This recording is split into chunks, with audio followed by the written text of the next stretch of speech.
কুমার সৈয়দ হোসেন, জানেন আপনাদের আমাদের বর্ধমান পূর্ব জেলা কমিটির সম্পাদক পার্টির আমাদের জেলা কমিটির সভা, তো সে উপলক্ষে এখানে আসা। আমাদের গোটা রাজ্য জুড়েই দেশ জুড়েই আন্দোলন সংগ্রাম যা চলছে, এই সময় যে চ্যালেঞ্জ আমাদের সামনে আছে, সাধারণ মানুষের জীবন জীবিকা রুটি রুজির উপরে যে সমস্যা, তাদের ঐক্য সংহতি শান্তি ও নিরাপত্তার উপরে যে আক্রমণ, এবং যেভাবে দেশের ইতিহাসকে বিকৃত করা হচ্ছে, যেভাবে স্বাধীনতা সংগ্রামীদের চরিত্রকে মুশিলিপ্ত করা হচ্ছে, নেতাজিকে যেভাবে অপমান করা হয়েছে, সুকান্ত নজরুল কাউকে বাদ দিচ্ছে না। আমাদের যে ভিত নবজাগরণের, মুক্তবুদ্ধি চর্চার, সমাজ সংস্কারের, রাজনীতির, বিজ্ঞান চর্চার, সংস্কৃতি দর্শন চর্চা, আন্দোলন সংগ্রাম, তার উপর দাঁড়িয়ে যে আধুনিক বাঙালি জাতি গড়ে উঠেছে। আমরা আসামে দেখেছি বিজেপি কিভাবে উগ্র জাতীয়তাকে ব্যবহার করে, সাম্প্রদায়িকতাকে হাতিয়ার করে সেখানে ভাষা, সংস্কৃতি, ইতিহাস তাদের উপর আক্রমণ করেছে, তাদের নাগরিকতা, তাদের বেঁচে থাকার অধিকার, তাদের জমি জমা, ঘর বাড়ি সবটাকে নষ্ট করছে। পশ্চিমবঙ্গে সরকারে এসছে, তৃণমূলের জুলুম ছিল, তোলাবাজি ছিল, মিথ্যাচার ছিল, দুর্নীতি ছিল, অন্যায় ছিল, মানুষ তার থেকে মুক্তি পেতে চাইছিল। বিজেপি সেরকম প্রতিশ্রুতি দিয়েছিল, প্রধানমন্ত্রী, স্বরাষ্ট্রমন্ত্রী, অধুনায়াকে খুঁজে পাওয়া যাচ্ছে না, এই হবু মুখ্যমন্ত্রী, অন্যান্য রাজ্যের সব মুখ্যমন্ত্রী নিয়ে এসে বলা হয়েছিল হ্যান করেগা ত্যান করেগা। এখন আমরা দেখছি সরকার হওয়ার যত দিন হয়েছে তার থেকে বেশি নারী নির্যাতন, মলেস্টেশন, ধর্ষণ, খুন, হত্যা হয়েছে, তার থেকে বেশি কোনো না কোনো ঘটনা ঘটছে। আর সরকার ঘন্টায় ঘন্টায় বিজেপি দল নানা মুখে নানা রকমের কথা বলছে, সকাল বিকেল পাল্টাচ্ছে। যে বালি খাদান, যে কয়লা চুরি, যে দুর্নীতি, সিন্ডিকেট রাজ, পুকুর বোজানো থেকে আরম্ভ করে, গাছ কাটা থেকে আরম্ভ করে, যা যা অপরাধ তৃণমূলের ছিল, শিক্ষক নিয়োগের দুর্নীতি থেকে আরম্ভ করে স্কুল কলেজকে ধ্বংস করে দেওয়া, স্বাস্থ্য কেন্দ্রকে ধ্বংস করে দেওয়া, হাসপাতালের মধ্যে মেয়েদের বিরুদ্ধে অপরাধ সংগঠিত করা, কোনোটা বাদ যাচ্ছে না। এটা তৃণমূল 2, টিএমসি 2 সরকার চলছে, আর ওরা ভালো তৃণমূল খুঁজছে। একেবারে বীরভূম থেকে শুরু করে আলিপুরদুয়ার পর্যন্ত যে তোলাবাজি, যে দুর্নীতি যা হচ্ছিল, লোক দেখানো, কখনো কখনো খবরের কাগজে টেলিভিশনে বলা হচ্ছে একে ধরছে ওকে ধরছে, কিন্তু আসলে রেট ঠিক করে নিচ্ছে। আগে কালীঘাটে জমা দিত, এখন কোন ঘাটে জমা দেবে, সরাসরি দেবে না কটা হাত ফেরত হয়ে যাবে। আমার গ্যারেন্টি, খেয়ে দেখুন রাজনন্দিনী প্রিমিয়াম মিনিকেট রাইস, বাংলার নিজের চাল। রাজনন্দিনী মিনিকেট রাইস। রাই সেরিমোনিয়াল হাউস বর্ধমানের শাঁখারীপুকুর এলাকায় বরফকলের ঠিক বিপরীতে। এখানে মধ্যবিত্ত থেকে শুরু করে সমস্ত মানুষের সাধ্যের মধ্যেই রয়েছে রাই সেরিমোনিয়াল হাউসের সুযোগ সুবিধা। এসি থেকে শুরু করে নন এসি, যেমন চাইবেন তেমনই পাবেন। একেবারে সুসজ্জিত ও পরিষ্কার পরিচ্ছন্ন একটি সুন্দর অনুষ্ঠান বাড়ি। এখানে রয়েছে এসি, নন এসি, নটি রুম, রয়েছে আন্ডারগ্রাউন্ড গাড়ি পার্কিং এর সুবিধা। অতএব আপনাদের যে কোনো অনুষ্ঠানের জন্য আজই বুক করে ফেলুন রাই সেরিমোনিয়াল হাউস। মনে রাখবেন, রাই সেরিমোনিয়াল হাউস বর্ধমানের শাঁখারীপুকুর এলাকায় বরফকলের ঠিক বিপরীতে। কোট আনকোট আসলে কারা এই তোলাবাজিতে নতুন সরকারের কাছে এবং বিজেপির কাছে তৎকাল বিজেপি হয়ে বা বিজেপির সঙ্গী সাথী হয়ে এই একই ব্যবস্থা চালিয়ে যাবে। ভক্তি হত্যাকাণ্ডের পরে আমরা দেখেছিলাম মমতা ব্যানার্জি গিয়ে বলেছিলেন বীরভূমে যে যেমনটা চলছে সেই সিস্টেমটাই চলবে বলে এসেছি। তার মানে ওই নকল টোল, ডিসিআর, টাকা কাটা, বালি খাদান, ডাম্পার, পাথর খাদান, কয়লা, এই সরকার এসে বলছে যেমনটা না ঘোষণা করে যেমনটা চলছে তেমনটা চলবে। উপরি লেনিন, সিপিএম, বামপন্থী, এটা কোনো আইসোলেট ঘটনা নয়। এই যে আক্রমণ নিশানা করছে বামপন্থীদের, দেশের নেতা, প্রধানমন্ত্রী শুধু প্রধানমন্ত্রী নন, রাষ্ট্রের নেতা স্বাধীনতা দিবসে লাল কেল্লা দিয়ে বক্তৃতা করছেন, তার শত্রুকে এখন আর পাকিস্তান, মিয়া মুশাররফ, নওয়াজ শরীফ, বাংলাদেশ পর্যন্ত না, সেটা চাই না আমরা, কিন্তু এখন হচ্ছে দিমাগি নকশাল। কেন বলছে? আধুনিক বিশ্বে মানুষ যুক্তিবাদী মন নিয়ে অন্যান্য জীবজন্তু পশু পাখি থেকে আলাদা, কারণ তারা চিন্তা করতে পারে, ভাবনা চিন্তা করতে পারে। দার্শনিক ডেকার্টস বলেছিলেন, মার্ক্সবাদী না, ডেকার্টসের কথা ছিল I think therefore I exist. আমি যদি চিন্তা করি, যেহেতু সেটা হচ্ছে আমি মানুষ, সেজন্য আমি মানুষ, সেজন্য তার মানুষের অস্তিত্ব। এরাই ভক্তমণ্ডলী করে গোমূত্র পান আর গোবরের চোনা খেয়ে এমন ভক্তমণ্ডলী তৈরি করছে যারা কোনো ভাবনা চিন্তা করবে না, মগজ থাকবে না। এই নকশাল শব্দটা আসলে এগুলো হচ্ছে, এগুলো ফ্রেজ তৈরি করে, এটা আন্দোলন সংগ্রামের ব্যাপার না, নকশালপন্থী আন্দোলনের ইতিহাস না। যেমন আগে আরবান নকশাল বলেছিল, যেমন তৃণমূল বিজেপি মিলে মাওবাদীদের নিয়ে আমাদেরকে হারমাত বলেছিল, তখন মিডিয়া বলতো হারমাত। যেমন বলে জেহাদি, রোহিঙ্গিয়া, বাংলাদেশি, এগুলো হচ্ছে এটাকে বলে ডগ হুইসল। কতগুলো এরকম প্রতীকী শব্দ ব্যবহার করা হয়, তার মানে যখন হিংসা এবং বিদ্বেষ ছড়ানো হয় তখন এই প্রতীকী শব্দটা ব্যবহার করতে হয়। তাহলে অত সব না বলে মারো, ধরো, খুন করো, জেল দাও, বিনা বিচারে আটক করো, এসব না বলে একটা এরকম ফ্রেজ তৈরি করে। যেমন জেএনইউ ছাত্রদেরকে বলা হয়েছিল টুকরে টুকরে গ্যাং, মিথ্যাচার করে এরকম একটা, এটাকে বলে ডগ হুইসল। তাহলে এখন ভীমা কোরেগাঁওতে যখন তপশিলি জাতির লোকজন নিজেরা যখন প্রোগ্রাম করছিল, সেখানে আরএসএস তাদের উপর হামলা করে, দাঙ্গা করে, গাড়ি পোড়ায়, ঘর পোড়ায়, এবং তারপরে দেখা গেল স্ট্যান্ড স্বামী থেকে আরম্ভ করে তাদের সবাইকে জেল দেওয়া হয়। যখন ধর্ষকরা মুক্তি পাচ্ছে প্যারোলে, তাকে মালা পরানো হচ্ছে দাঙ্গা বাজায় যারা, আর তখন আমরা দেখলাম কি জেলের মধ্যে মৃত্যু হলো, কিন্তু কিছুতেই জামিন দেওয়া হবে না। ভীমা কোরেগাঁও ব্যাপারটা আপনারা জানেন। তখন বলেছিল আরবান নকশাল।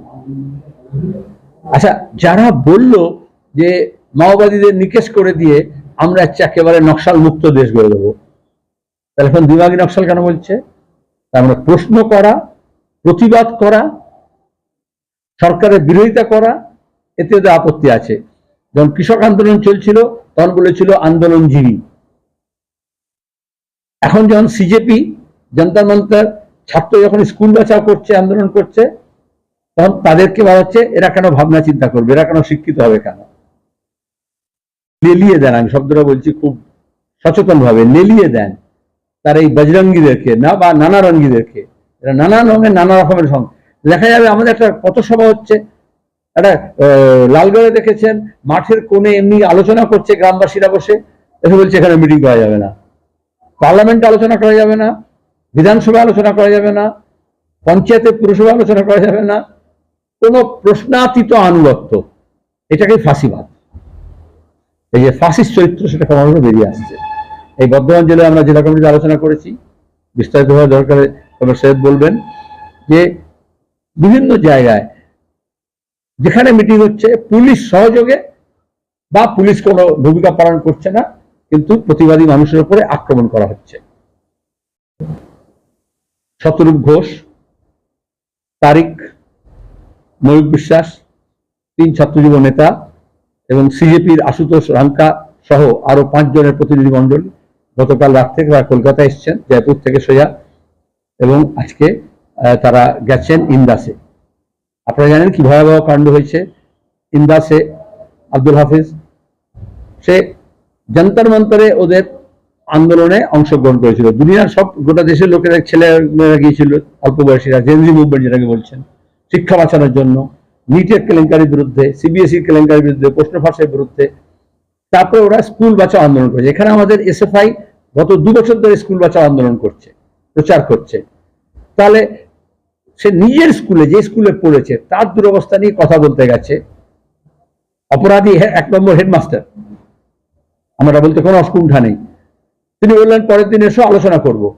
আর বিজেপি গুন্ডা মস্তানদেরকে, আমি জানি না তারা তৎকাল কিনা, রাতারাতি যারা ভোল পাল্টে সব নানান নামে তৃণমূলের লোকেরা বিজেপিতে ভিড়ছে, বা অতীতে বিজেপি কিনা, কিন্তু মস্তান, গুন্ডা, অপরাধী, তাদের হেডমাস্টার ডাকলেন এবং এদেরকে মারধর করা হলো। প্রতিবাদ করাতে বাড়িতে গিয়ে 13 তারিখ সন্ধ্যাবেলা তার বাড়ি, আমাকে বলছে এই জন্য আমাদের রাজ্যের মিডিয়া এগুলো রিপোর্ট করছিল না, 13 তারিখে রাত্রে তার বাড়িতে আক্রমণ করে, বাবা মাঝখানে পড়াতে বাবাকে আক্রমণ করে। আমাদের কাছে এখানে এফআইআর আছে। অসুস্থ হন, তার চিকিৎসার ব্যবস্থা করা হয়নি। অপরাধী 2 পুলিশ, তারা এফআইআর নিতে অস্বীকার করে।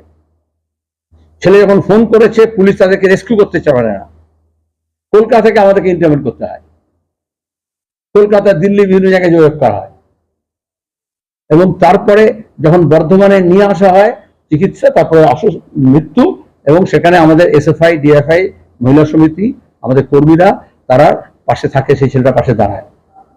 আলুদা, মাছের চালটা একটু পাঠিয়ে দিও। আচ্ছা।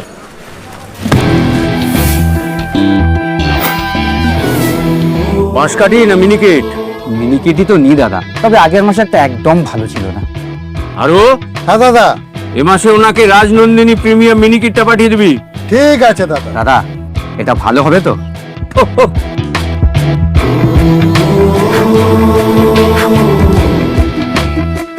আমার গ্যারেন্টি, খেয়ে দেখুন। সবাই বলে সঠিক চাল সঠিক ভাত, আমি বলি ভালো চাল ভালো ভাত। রাজনন্দিনী প্রিমিয়াম মিনিকেট রাইস, বাংলার নিজের চাল। রাজনন্দিনী মিনিকিট রাইস, বাংলার নিজের চাল। জন্য এটা দায়িত্ব হচ্ছে পুলিশের, গাড়ি দিয়ে হোক, অ্যাম্বুলেন্স দিয়ে হোক, হাসপাতালে নিয়ে যাওয়ার ব্যবস্থা করা, মেডিকেল সার্টিফিকেট করা। কোনো গাড়ি পায়নি। এখানে ডেড বডি নিয়ে যাওয়ার জন্য আমাদেরকে ছাত্রজীবীদেরকে ব্যবস্থা করতে হয়েছে যাতে এখান থেকে ইন্দাস আবার ডেড বডি ফেরত নিয়ে যায়।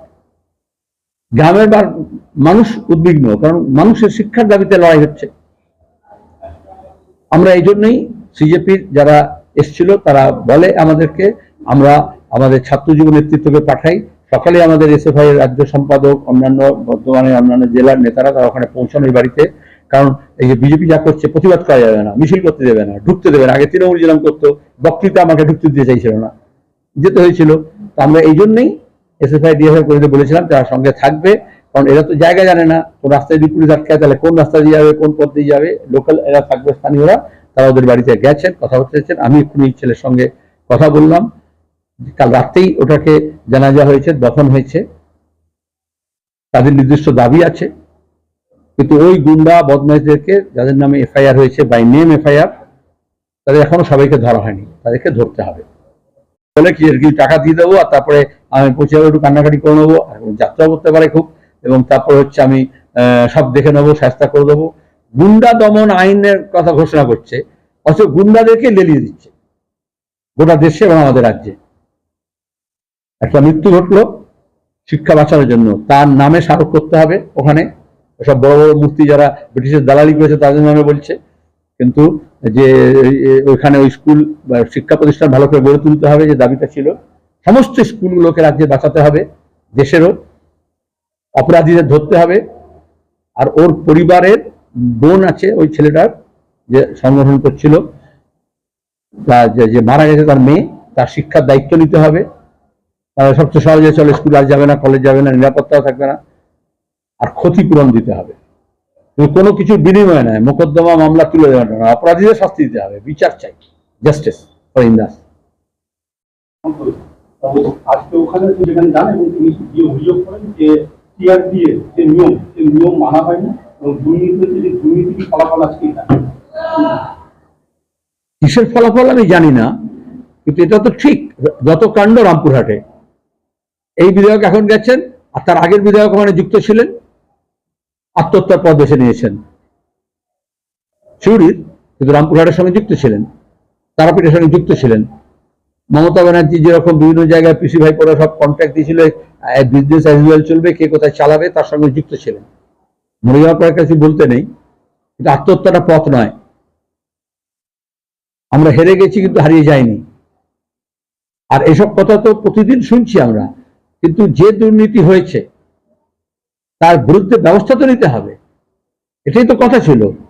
এখন শিক্ষক নিয়োগের দুর্নীতি হয়েছে, শুধু বলছেন যা হয়েছে হয়েছে, যেমন মমতা চিটফান্ডের বলেছিলেন যা গেছে তা গেছে, তাহলে এসআইটি গুটিয়ে নাও।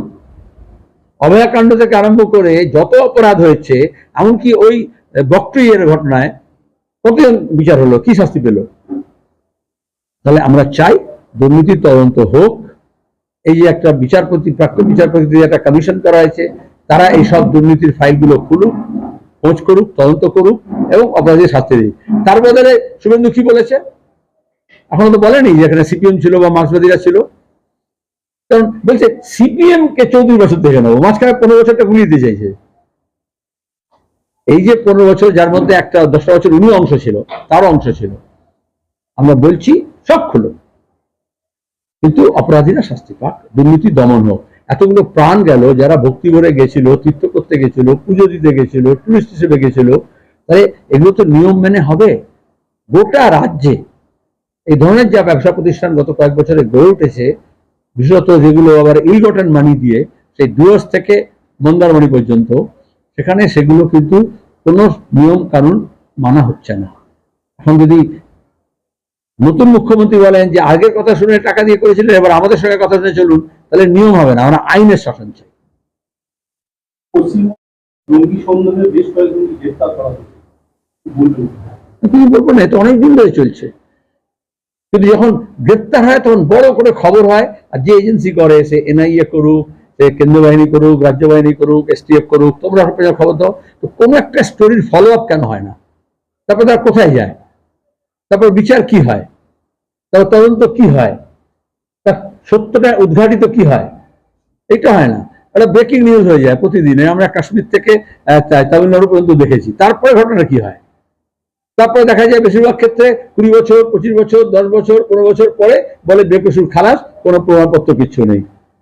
তো জঙ্গি দেখে ধরতে হবে এবং কনভিক্ট করতে হবে, ক্রেডিবল ইনফরমেশন দিতে হবে, নাহলে তো সরকারের বিশ্বাসযোগ্যতা চলে যায়। গেছিলেন বলে তার উপর আক্রমণ, তার বাবাকে মারধর করা হয়েছে, আসলে তার বাবা মৃত্যু। এই বিষয়ে কি বলবেন? প্রথমে বললাম, তুমি শুনুনি বোধ হয়, এই যেটা এফআইআর কারী হচ্ছেন, যার মৃত্যু হয়েছে তার স্ত্রী হাসিনা বেগম। তাহলে কেন সে এফআইআর করবে না? যেহেতু বিজেপি নেতাদের বিরুদ্ধে। কেন হেডমাস্টার ডেকে পাঠাবেন? স্কুল নিয়ে আলোচনা হবে, সেই স্কুলে প্রাক্তন ছাত্রছাত্রী। আমি যদি আমার প্রাক্তন স্কুলে যাই, তার দুরবস্থা দেখে নিয়ে যাই, তাহলে যেটা সরকারের দেখার কথা, যেটা ডিআই এর দেখার কথা, যেটা শিক্ষা দপ্তরের দেখার কথা, তারা এখন দেখছে না। আগে স্কুল ম্যানেজমেন্ট কমিটি হতো, পঞ্চায়েতের শিক্ষা কমিটি থাকতো, তারা দেখতো শিক্ষা উপসমিতি, সেগুলো সব উঠে দিয়েছে 15 বছরে। লুটের রাজত্ব হচ্ছে। এই স্কুলের দুরবস্থা তো দেখা যাচ্ছে উত্তরপ্রদেশেও, বিহারেও, ঝাড়খণ্ডেও, মধ্যপ্রদেশেও কি অবস্থা আছে।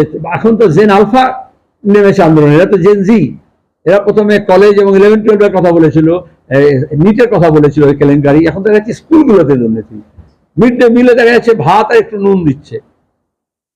তো সেখানে এফআইআর করা হয়নি কেন? স্কুল হেডমাস্টার প্রশ্নগুলো শুনে তার সদুত্তর কেন খোঁজেননি? তার মধ্যে গুন্ডা কেন ডেকেছেন? আমি বিজেপি বলবো না, গুন্ডা কেন ডেকেছেন? আর বিজেপি এমন দল তৈরি করছে কেন যেখানে ভাড়ায় গুন্ডা পাওয়া যায়? যে যেখানে খবর দেবে, 10-12 জনকে পাঠিয়ে দেবে। সেই লেনিন মূর্তি ভাঙার নামে হোক, সেই নেতাজি মূর্তি ভাঙার নামে হোক, সে মসজিদে আক্রমণ করার নামে হোক, সে যে কোনো ব্যাপারে হচ্ছে। এই যে ভাড়াটে গুন্ডা তৈরি হচ্ছে, তাহলে বিজেপিটা কি একটা ভারতীয় জনতা পার্টি না ভাড়াটে গুন্ডা বাহিনী? আর তৃতীয় হচ্ছে 16 তারিখে যখন তারা বাধ্য হলো, তাই প্রশ্নটা করতে হবে তো, কেন এমসি আগে হলো না? মারধর করেছে এরা বলছে। কেন পুলিশ নিজের হেফাজতে নিয়ে অপরাধীদের বিচার প্রক্রিয়া শুরু করলো না? এখনো সবাইকে গ্রেপ্তার কেন করেনি? আর ইন্দাস থেকে এখানে যখন রেফার করলো, তখন বর্ধমানে মেডিকেল কলেজে পাঠানোর ব্যবস্থা পুলিশ কেন করলো না? এর আগে মমতার আমলে দেখেছি আমরা, ধর্ষণ এর অভিযুক্তকে ছেড়ে দিয়েছে, আর যার অভিযোগকারী যিনি, তাকে ছেড়ে দিয়েছে তার বাবা মা, তারা গিয়ে মেডিকেল করিয়েছে, কেউ দায়িত্ব নিতে যায়নি। তো এটা অপরাধ। এটা হচ্ছে একটা, তৃণমূলের সময় আমরা বলেছিলাম অপরাধীদের সরকার, তাদের বুকের পাটা বেড়ে গেছে। আর এখন দেখছি সরকার এবং দল দুটোই অপরাধীদের আড্ডাখানা হয়ে গেছে। আবার সইজাল নিয়ে কথা বলছো, বলো। বামপন্থী গেল, কি নাম তার? তুমি সার্টিফিকেট দিচ্ছ কেন? এসইসি বলো, এসইসি নামে কতদিন ধরে ছিল। তারপর তারা নিজে মনে করলো যে পুরো তৃণমূলের দালাল হয়ে গেছে, তৃণমূলের সঙ্গে ভোট লড়েছে,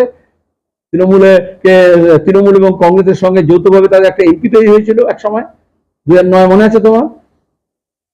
এবং তারপরে তারা এখন ব্র্যাকেটে একটা সি লাগিয়েছে নিজেকে আগমার্কা বামপন্থী প্রমাণ করার জন্য। প্রশ্ন করার আগে কখনো বায়াস কোনো স্টেটমেন্ট করবে না। তারা কি বললো তাতে কি এসে যায়? দুদিন পর আবার আমাদের সঙ্গে মিছিল হাঁটবে, আমরা কেন মিছিলে ডাকি না সেটা অভিযোগ করে। আমাদের সঙ্গে আসলে বামপন্থী তকমাটা পায়, আমাদের সঙ্গে না থাকলে তৃণমূলের দালাল তকমা পায়। এটা এই জন্য ওদের প্রয়োজন, ওদের দলের ভবিষ্যতের জন্য, যে বামপন্থীদের সঙ্গে থাকা, বামপন্থী কথা শুধু বলা নয়, মানুষের কথা বলা। তো মমতার মধ্যে লেনিন খুঁজে পেয়েছিল, তারা এখন সব বিজেপির কোলে গিয়ে বসেছে। আর কেউ কেউ মমতার পয়সায় লেনিনের ছবি লাগিয়েছিল, বাংলা মানুষ তারা সবাইকে চিনে নিয়েছে। ছিল না কোন অ্যাকাউন্ট? কত সাদা টাকা আছে, তার থেকে বেশি কালো টাকা আছে, যেগুলো বিদেশে নিয়ে গেছে, যেগুলো বইয়ের নামে, যেগুলো বিভিন্ন তৃণমূলের নেতাদের নামে, প্রাক্তন সাংবাদিকদের নামে। তোমরা রাগ করো না, কয়েকজন সাংবাদিকের নাম বলতে হয়ে তৃণমূলের হয়ে খুব লেখালেখি করছিল, এখন তারা বিদেশে চলে গেছে, কেউ লুক্সেমবার্গে চলে গেছে। তো সেসব টাকাগুলো যে নিয়ে গেছে, আবার কেউ কেউ শুভেন্দুর পাশের চেয়ারে গিয়ে বসছে, কিন্তু ওকে তোলাবাজির টাকার জন্য কালেক্ট করার জন্য ব্যবস্থা করা হয়েছিল, উত্তরবঙ্গ থেকে টাকা তার মাধ্যমে দিয়ে আসছিল। কোন অ্যাকাউন্ট সেটাকে তো বলতে হবে। কর্পোরেট ফান্ড থেকে যে টাকা পেয়েছিল, নাকি মুকুল রায় বলেছিলেন বামদের সরানোর জন্য, তৃণমূল তৈরি করার জন্য বিজেপির কাছ থেকে যে টাকা পেয়েছিল, নাকি যেটা কয়লা খাদানের টাকা, এসব নাম ছিল না এখনো পর্যন্ত। কয়লা খাদানের সব পুলিশ এবং তোমাদের এখানকার একজন এসপি ছিল এই জেলা, তাদের মারফতে টাকা তোলা হতো। ওইসব নিয়ে কি দরকার? অ্যাকাউন্টেবিলিটি দরকার। আগে সরকারের অ্যাকাউন্টেবিলিটি ছিল না, এই সরকারের অ্যাকাউন্টেবিলিটি নেই। ইল গটেন মানি সব সিজ করতে হবে, সেগুলো মানুষের টাকা। আমরা অ্যাকাউন্ট ফ্রিজ করতে বলিনি, শুভেন্দু বলেছিল, তার আগে আমরা বলেছিলাম 2015 থেকে, বামপন্থীরা আসলে যে এদের সমস্ত ইল গটেন মানি এবং এইসব যে প্রাসাদ তৈরি করেছে চুরি করে, পঞ্চায়েতের টাকা, আহ্বানের টাকা, ঘরের টাকা, 100 দিনের কাজের টাকা, শিক্ষক নিয়োগের টাকা, চিট ফান্ডের টাকা, এই সব ওদের সম্পত্তি, বাড়ি নিলাম করে, ইট কাঠ বেচে দিয়ে সেই টাকা গরিব মানুষকে ফেরত দিতে হবে। ঘরের টাকা নিয়ে নিজেদের বিল্ডিং বানিয়েছে, আর গরিব মানুষ ঘর পায়নি। এগুলো দিল্লি নিয়ে চললেও চলবে না। সুতরাং এই নাটকটা বন্ধ করতে হবে। আর রোজ খবর কাগজ এটাই করছে। তোমরা আগে এক সময় দেখাতে না, টিভিতে রোজ বলতো রাজ্যপাল ধনকরের সঙ্গে মমতা ব্যানার্জির রোজ যুদ্ধ হচ্ছে, আর সেটা হেডলাইন হতো। তো কোনো যুদ্ধ নেই এখন। এসব যে অ্যাকাউন্ট খেলা হচ্ছে, এর মতো কিছু নেই। আমি বলবো না এসব খেলা। তোমরা তো কীর্তি আইনি কত তোমরা নাই, সাংবাদিকরা দেশ কা নেতা কেসা হোক, কীর্তি আজাদ জেসা হোক, কারণ বিজেপি থেকে তৃণমূল এসছে বলে এই জেলায়। তো পুরো এফআইআর কপি তোমাদের দিয়ে দেবো, হোয়াটসঅ্যাপ করে দেবো। এগুলো তো করতে হবে না, ওটা আমি করিনি। এফআইআর করেছে হাসিনা বেগম, ঠিক আছে? মৃতের নাম হচ্ছে মোহাম্মদ মাফিক। ঘটনা ঘটেছে এফআইআর অনুযায়ী 13 তারিখ আগস্টের 8টার সময়। কঠিন না, পশ্চিমবঙ্গে এত সব কথা বলছে নাকি বাংলা ভাষা এসব করবে, কিন্তু এফআইআর হচ্ছে ইংরেজি আর হিন্দি। এখন ভারতীয় সব করেছে না, বিএনএস না কি করেছে, ন্যায় সংহিতা। তো এগুলো সাধারণ মানুষ যাতে বুঝতে পারে, সেইটা করেছে হাসিনা বাংলায়, লিখেছে বাংলায়। আর পুলিশের রেকর্ডে এফআইআর হচ্ছে সব হচ্ছে হিন্দিতে আর ইংরেজিতে ফরম্যাট। যাকে আমি তা বললাম 16 তারিখে হয়েছে 1:45-এ, যখন এখানে বর্ধমান থেকে চাপ দেওয়া হয়েছে, নাহলে পোস্টমর্টম হবে না, তাহলে এফআইআর না করলে, কারণ পুলিশ কেস, তখন পুলিশ এফআইআর করতে বাধ্য হয়েছে। এটা সুপ্রিম কোর্ট বলেছে এটা হচ্ছে ফার্স্ট ইনফরমেশন রিপোর্ট। ঘটনা হলেই প্রথমে এফআইআর নিতে হবে পুলিশকে, এই পুলিশের বিরুদ্ধে কেস হবে প্রথমে, ব্যবস্থা না নেওয়া। এটা হচ্ছে বীরভূম থেকে মানে পরিবার, মেয়ে, মা এবং বাবা, তারা বর্তমানে ডাক্তার দেখাতে এলো এবং অদ্ভুত ভাবে গ্রামের প্রত্যন্ত জায়গায় তাদের 3 জনের ডেড বডি পাওয়া গেল। এখনো পর্যন্ত কোনো অ্যারেস্ট হয়নি। কি বলবেন এই বিষয়টা? টিএমসি 2 সরকার আইনের শাসন, কোর্ট আন কোর্ট, আমরা বলছি না, ওরা বলছিল আইনের শাসন প্রতিষ্ঠা করবে। কি বলেছিল? ভয় আউট, বর্ষা ইন। আসলে প্রমাণ কি হচ্ছে? ভয় আরো বেশি বেড়ে গেছে, ভয়ঙ্কর মতো অবস্থা তৈরি হয়েছে। কোনো নিরাপত্তা নেই। আমি বলেছি যত দিনের সরকার আছে তার থেকে বেশি এই ধরনের ঘটনা ঘটছে, যেখানে হত্যা, ধর্ষণ, খুন, গায়েব। না, ব্যাপক হারে মারধর বলা যাবে না, বর্তমানে তুলে নিয়ে গেছে, বলছি ব্যাপক হারে বলা যাবে না। গত 15 বছর ধরে তোমাদের কাছ থেকে এরকম খবর আমরা আশা করেছিলাম যেমন মিথ্যা মামলা, 80,000-এর বেশি মিথ্যা মামলা করেছে সিপিএম এর বিরুদ্ধে, যেমন আমাদের ঘর ছাড়া করেছে, পাট্টা নেওয়ার জমি পাট্টা কেড়ে নিয়েছে, চাষ করতে দেয়নি, যখন আমাদের মাথা ফাটিয়েছে অ্যাসেম্বলির মধ্যে, তখন এক বর্তমান ছিল, গৌরাঙ্গ চ্যাটার্জি এমএলএ ছিল, সে চিটফান্ডের কথা তুলে ধরে তার মাথা ফাটিয়েছিল। এই যে বুদ্ধ ব্যাটার্জি নামে বাপ মা তুলে গালাগাল দিয়ে মমতা ব্যানার্জির নেতৃত্বে সব গিয়ে অ্যাসেম্বলি ভাঙচুর করেছিল, তখনও আমরা বলেছিলাম আমাদের রাজ্যের গণতন্ত্রের উপর আক্রমণ হচ্ছে। এখন আমরা কি বললাম? আপদ গিয়েছে, বিপদ বেড়েছে। তখন মাঝখানে একটা পর্দা ছিল বলে লোকে মনে করছিল কেউ তৃণমূল বিজেপি বিরুদ্ধে লড়বে আর বিজেপি তৃণমূল বিরুদ্ধে লড়বে। 20 এমপি তৃণমূলের রাতারাতি বিজেপির কাছে গিয়ে সারেন্ডার করে গেছে দিল্লিতে। কয়েক ডজন এমএলএ পুরো কাঁদি শুদ্ধ বিজেপির কাছে গিয়ে জমা হয়ে গেছে। তো তখন দাঁড়িয়ে আমরা তখনও লড়েছিলাম, এখনো লড়ছি। স্বাভাবিকভাবেই নয়া ফাঁসিবাদ মানে হচ্ছে তারা নির্বাচিত হবে, ভোটের যা কারিকুরি করেছে, বিরোধী শূন্য রাখবে। তৃণমূল বলেছিল পুরসভা, পঞ্চায়েত, অ্যাসেম্বলি, লোকসভা থেকে বিরোধী শূন্য করব, আর এরা বলছে পাড়া থেকেও বিরোধী শূন্য করব। কিন্তু এত সহজ হবে না। হিটলার, মুসোলিনি, ব্রাউন সবাই এটা চেয়েছিল বিরোধী শূন্য করতে, ওদের অস্তিত্ব নেই। মমতা ব্যানার্জি তৃণমূলও চেয়েছিল, তাদের অস্তিত্ব নেই। এটা শিক্ষা নিতে হবে বিজেপিকে, ইতিহাস থেকে শিক্ষা নিতে হয়। ইংরেজও মনে করেছিল তাদের সূর্য অস্ত যাবে না, তারপরে কি দুরবস্থা হয় অন্তত তারা বুঝুক। এই রাজ্যে এবং এই দেশেও, গোটা দেশে এখন বিজেপি বিরোধী মনোভাব গড়ে উঠছে। নতুন প্রজন্ম, জেনজি, জেন আলফা, যারা 12 বছর শুধু মোদী সরকারের ব্যর্থতা দেখেছে, যাদের শিক্ষা, যাদের চাকরি, যাদের কারখানা, যাদের রুটি রুজি সংকটে, সবাইকে ধর্মীয় বড়ি দিয়ে উত্তেজিত করে বেশি দিন রাখা যায় না। দুর্ভাগ্য আমাদের, আগে বলা হতো, গোখলে বলেছিলেন, what Bengal things today, India things tomorrow. কিন্তু 15 বছরে মমতার শাসনে বাংলা অবস্থা এরকম হয়ে গেছে, what India is thinking today, Bengal is bound to think tomorrow.